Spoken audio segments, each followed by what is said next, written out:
Hey, what's up, guys? I'm Nate, I'm John. and today we're going to talk about Hiruko The Goblin by Shinya Tsukamoto.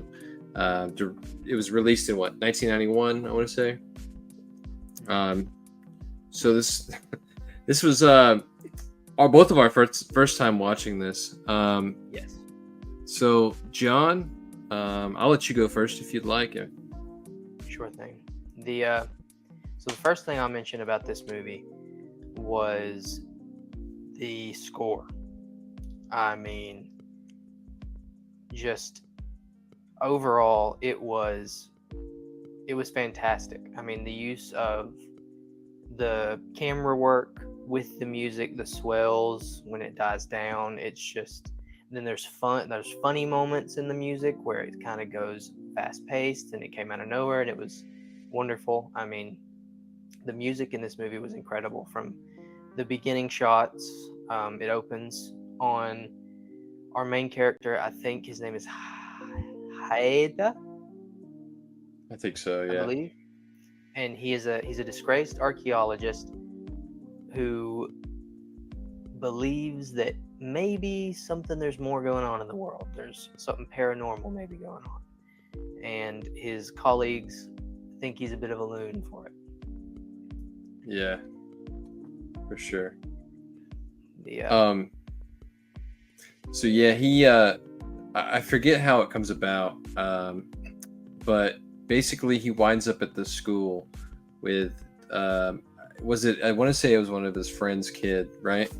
Who he's there looking for because he's disappeared. His friend and one of the students had went searching in the school for an abandoned tomb, the tomb of Hiruko, the namesake of the movie. Right. They had gone missing. So the main character and this kid meet up and try to find them. Yeah, so they spend the whole movie pretty much fighting this, at first, an almost unseen creature. I mean, it's kind of like creeping around the school, and the kid is a little skeptical at first. He doesn't think, he thinks that the janitor is the guy who might be doing all this craziness. They find a few dead bodies and things like that. And so the movie, though, the entire time I watched it, there was this thing that I kept thinking about. I really do think Shinya Tsukamoto drew influence from Evil Dead. I think this whole movie had like it's very much Evil Dead. The camera work, everything feels very much like Evil Dead. I was also feeling some movies. For some reason, I don't know why, but when they were suiting up and when they were about to go into like try to defeat this thing, or not necessarily defeat it, but when they were first going to try to start searching for it, I kind of got like a Ghostbusters almost vibe. Like it really felt like not like serious and like a little silly at the same time. It wasn't like fully like, oh, this is the like heart-wrenching. It was like there was a bit of playfulness to it. There were a few moments like that for me in the movie. I think that they were trying to be funny with it. When they are running through the school on a bicycle, and he's like, it's like clearly I think they were trying to make it a little funny. And it works. I mean, I've never read the manga. I don't really know much about the manga that this is based on. This was like my first introduction to this movie in general. So I think I really do think I want to check out the manga going forward. I'd like to at least figure out what's going on because I am interested for sure. It was a stellar movie. I think when you mentioned the cinematography and the camera work, there's a scene in this movie that just blew me away, and that's when the girl is laying in the water, right? Yes, and there's fog surrounding her. It's just a head, but then as the fog clears, you see spider legs coming off of her disembodied head. I genuinely believe that some of the individual scenes in this movie, I mean, it could be their own individual art pieces. Absolutely. Like some of just the like, and they wouldn't even be long. It'd just be like 20-30 seconds. It might even be just like a landscape. But so, I mean, some of the shots in this movie were absolutely gorgeous. Yeah, incredible. I think I told you while you were watching, I was like, if you like this, you'll love the other Tsukamoto movies. Although he's not the cinematographer for this movie, I mean, he it seems like he took a step back for this movie to let someone else do the cinematography. But his movies, every one of them drips with style, in my opinion, and this was no exception. Hiruko the Goblin it's incredible. I loved it. I think it was a great movie. The gore and the effects work in this movie work really well. The monsters are stop motion when they're like moving around. It's very clearly stop motion. Like there were certain moments where it was very obviously stop motion, and then there was like other moments where there was like three types of movements I could like see. It was the stop motion, and then there was some that I couldn't really tell if it was or not. But then there was that one moment where it grew wings and flew, and it just straight up like was wobbling, and it was just flying off. Yeah, it looked like it had to have been on strings or something. But for sure. Yeah, I definitely agree. I think it had to have been string work probably for that. But yeah, I mean, the whole movie it was really fun. It reminded me of another movie, and that was, I believe it's called Sweet Home by Kiyoshi Kurosawa, and that's the son of Akira Kurosawa. I want to say, but that's what it reminds me of, because that movie is also pretty out there when it comes to the monster effects and the things that are happening in the movie. So this movie really reminds me of, I think I told you while we were watching, but Junji Ito. Like, that's what I think of when I watch this. Is like, this could have been a Junji Ito book, and I wouldn't have thought very otherwise. much when it shows there's one scene, or there's multiple scenes in this movie where one of the main characters, the son or the younger one, gets faces burned onto his back, and that was very Junji Ito. Just like the way the skin was like kind of like creasing into the faces, and like how they were coming out. It reminded me a lot of it. Absolutely. For sure. Now, for me, I don't know who would have been inspired by who for this, because I don't know which would have came first. But either way, I mean, yeah, it's so cool. I like another thing that I was thinking about, back to the Evil Dead thing, but the kid getting the chainsaw. I mean, that was explicitly a reference to Evil Dead. I mean, it had to be. Yeah.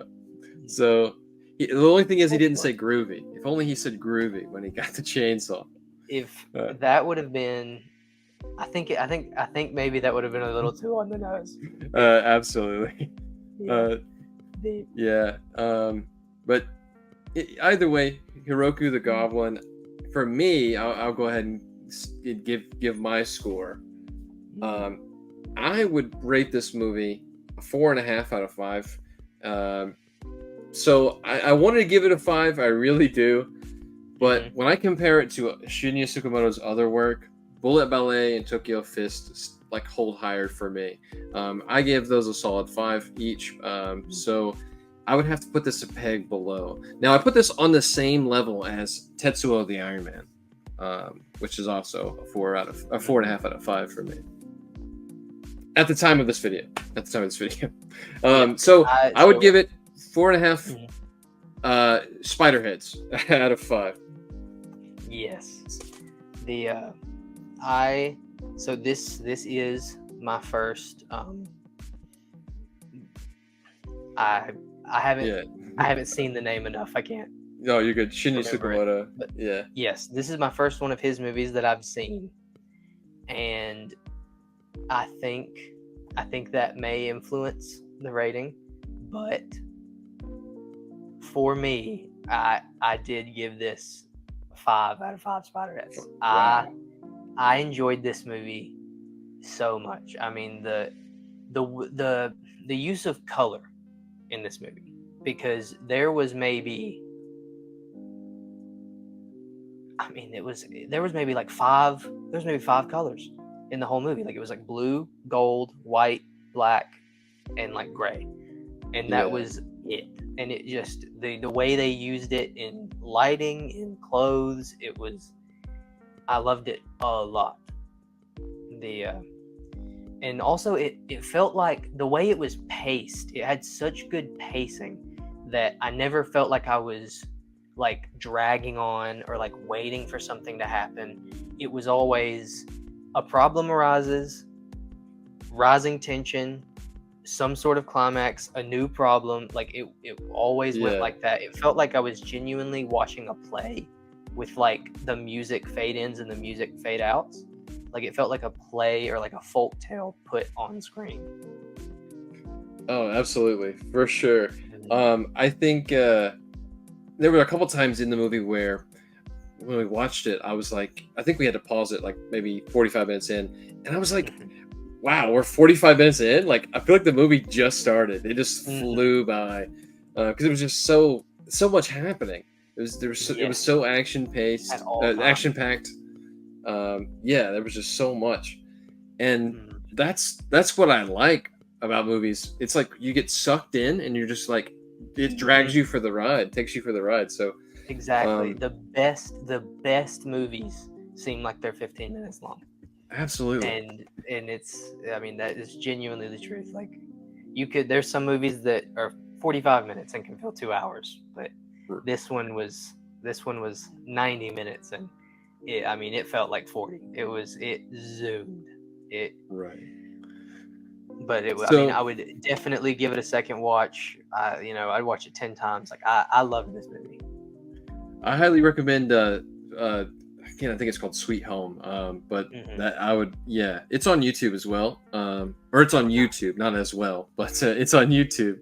So I would recommend watching that one as well, because it to me had the same vibes. Now, I want to talk about the series a little bit. So we've been introducing a lot of new series for this channel, but this one we really want to focus on Japanese movies. More of a highlight on like horror and some of the like outcasts in Japanese film. So like Shinya Tsukamoto, I would say he's kind of an outcast when it comes to Japanese film. And Takeshi Kitano, he's a big name, but I'd really like to cover his stuff in this series as well, because I would say it doesn't fit a lot of, I would say it doesn't fit the genre of like just mainstream Japanese films, at least for over here. I mean, I don't see many people talking about his movies. So a lot of different directors and people we want to talk about, and films we want to talk about on this channel. But this would be volume 1, I guess, of our Japanarchy series. Dude, I love the name. I'm like dead set on that name. So I'll highlight this a little bit. This is the So this is the Blu-ray from Mondo Macabro. Yeah, always, dude. I always try to shout out physical. We just had a talk about the importance of it. So it's very, very important. Everybody out there, buy your favorite TV shows and movies. Get physical copy. So in this case, this is probably the only way to watch this movie. We spent a long time trying to find it online and could not. So if this is still available from Mondo Macabro, I recommend it. This is one of the only releases I have by them, but this is a great release. This Blu-ray looked incredible. We watched the introduction by Shinya Tsukamoto, he hyped this thing up big time. He was like, he got to sit he said he sat in a cinema and watched this Blu-ray. Which I couldn't even imagine. That would have been incredible. Oh, a theater, dude? Yeah, that would be insane. So just wanted to highlight this a little bit, and I don't know, just plug Mondo Macabro for that release a little bit. But I mean, if you don't have anything else, I think I'm done. I love the movie. I highly recommend it. If you can find it online, watch it. If you can, for sure. it is a must watch, especially for fans of Shinya Tsukamoto. This is his second movie, I want to say, after Tetsuo the Iron Man. I mean, some people he made the Adventures of Denshu Kozo, but I don't know if people would consider that a full movie. It's like a short film. So after Tetsuo, his second movie. But yeah, I highly recommend it. Did an excellent job. For sure. So I guess that finishes our review. That was Hiruko the Goblin. Please like and subscribe. Hit the bell below to get notified on all future videos. And we'll see you next time.